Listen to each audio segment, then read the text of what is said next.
Me llamo Patricia y tengo 45 años. A veces me detengo a mirar mi vida actual, con mis rutinas, mis silencios y mis preocupaciones, y me descubro pensando en todo lo que me formó, en todo lo que arrastro desde mis primeros años en una casa que nunca estaba del todo en calma. Vengo de una familia grande, éramos 8 hermanos en total. Yo fui la cuarta, ni la más pequeña ni la mayor. Ese lugar intermedio siempre me pesó, porque no recibía la atención de los mayores, ni la protección de los más chicos. Crecí aprendiendo a hacerme notar de otra manera, sin alzar mucho la voz pero tampoco quedándome invisible. Mis padres, bueno, ellos hicieron lo que pudieron. Mi papá trabajaba en la construcción, salía muy temprano y volvía casi siempre agotado, con olor a cemento, con las manos llenas de polvo. Mi mamá era ama de casa, pero más que ama parecía esclava de una rutina interminable. Cocinar para 10 personas, lavar montones de ropa, recoger platos, gritos, juguetes, zapatos. Siempre estaba cansada, siempre estaba de mal humor. No la culpo, aunque muchas veces me dolió sentir que no tenía una madre tierna, sino una mujer irritable que apenas nos mantenía en orden. La casa era un caos constante.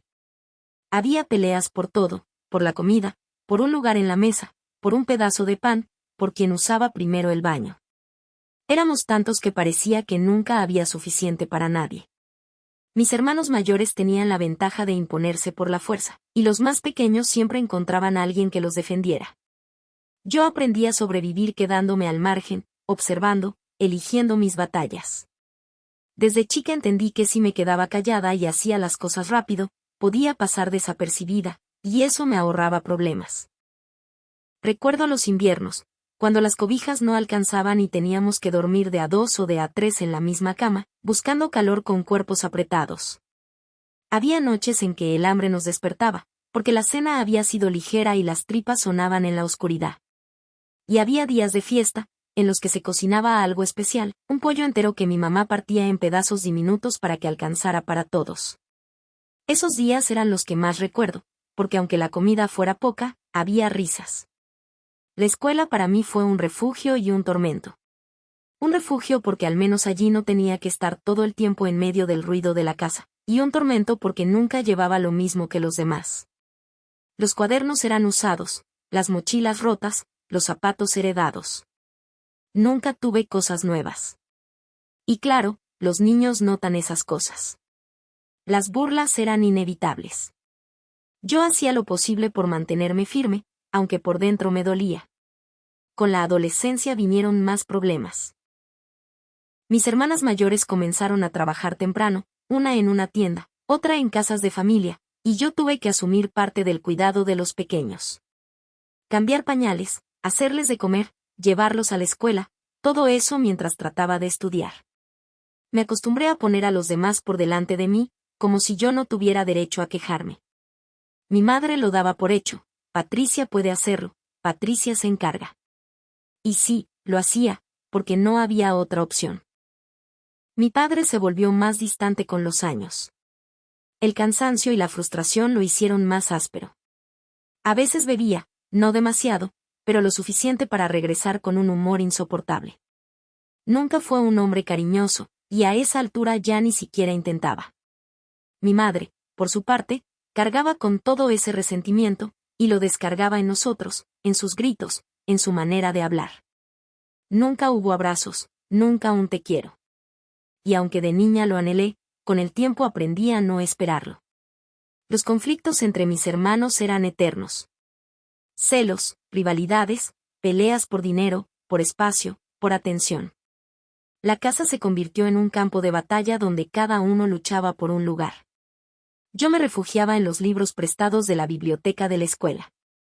Leer fue mi escape, mi manera de sentir que podía estar en otro lugar aunque mi cuerpo siguiera atrapado entre esas paredes estrechas y llenas de gritos. Cuando cumplí 18 años, lo único que quería era salir de esa casa. No tenía un plan muy claro, ni recursos, pero sabía que no quería repetir la vida de mis padres. Conseguí un trabajo en una papelería, mal pagado, pero al menos era mío. Me aferré a ese empleo con todas mis fuerzas, porque significaba independencia, aunque fuera mínima.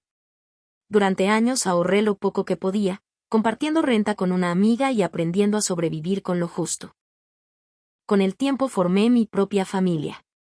Me casé a los 26 y tuve 2 hijos. Y aunque creía que había dejado atrás el caos de mi infancia, me di cuenta de que uno nunca se desprende del todo de lo vivido. Mis miedos, mis inseguridades, mis maneras de reaccionar, todo estaba marcado por esa infancia. Muchas veces tuve miedo de repetir los patrones de mis padres, de ser demasiado dura, de no dar suficiente cariño. Pero a diferencia de ellos, yo sí tuve claro algo: no quería que mis hijos crecieran sintiendo que eran una carga. Ahora, a mis 45 años, sigo mirando hacia atrás y reconociendo que aquella casa llena de gritos y escasez me moldeó. No lo digo con orgullo ni con rencor. Simplemente fue así. Tuve que aprender a crecer en medio del desorden, a encontrar espacios de calma donde casi no los había. Tuve que aprender a ser paciente, a observar, a resistir. Y aunque me dolió muchas veces, también me dio una fuerza que todavía hoy me acompaña. Mi familia grande sigue existiendo, pero estamos dispersos. Algunos hermanos casi no se hablan, otros siguen peleados por cosas que ocurrieron hace décadas. Yo aprendí a mantener cierta distancia. A veces me duele ver que no hay unión, que no tenemos esos vínculos fuertes que se ven en otras familias, pero también entiendo que cada quien hizo lo que pudo con las heridas que llevaba. Yo elegí seguir mi camino, enfocarme en mis hijos, en darles lo que a mí me faltó: atención, escucha, un lugar seguro. No pretendo que mi historia sea distinta a la de muchos otros. Sé que hay miles de familias grandes que crecieron en la carencia, en el caos, en la lucha por sobrevivir. Pero esta es la mía, la que me tocó, y a los 45 años me reconozco como resultado de todo eso. Ni víctima, ni heroína. Solo Patricia, una mujer que aprendió a hacerse espacio en medio de la multitud, a crecer sin ser vista del todo, pero también sin dejar de existir. Y aquí estoy, contando mi vida como quien abre una ventana a lo que fue, no para buscar lástima ni admiración, sino porque a veces al decirlo en voz alta uno mismo entiende mejor lo que ha vivido. Y quizá porque todavía sigo preguntándome qué tanto de lo que soy hoy viene de aquella casa ruidosa donde crecí junto a 7 hermanos, con una madre cansada, un padre ausente, y una niña en medio que aprendió a observar y a resistir.